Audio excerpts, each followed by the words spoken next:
Hi everyone, welcome back to the channel.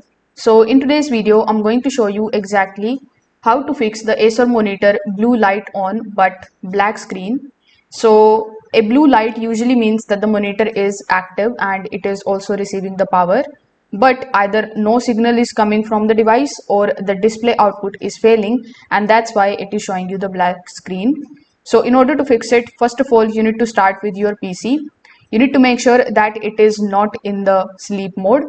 Now you can press any of the keys and move the mouse. If nothing changes, you can just also restart your computer. After doing so, you just have to simply press the menu button on your monitor and verify the correct input like HDMI or DisplayPort or VGA. If it is set wrong, you will get a black screen even if everything else works. Now you need to unplug and reconnect the video cable firmly.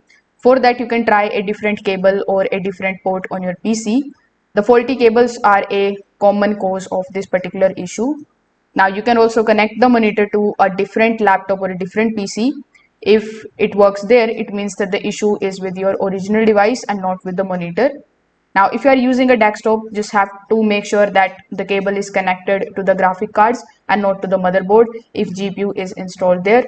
Now, if none of the methods are working for you, you can just simply turn off your monitor and then unplug it.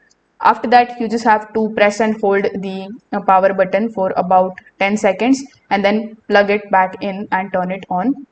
This also resets the internal circuits.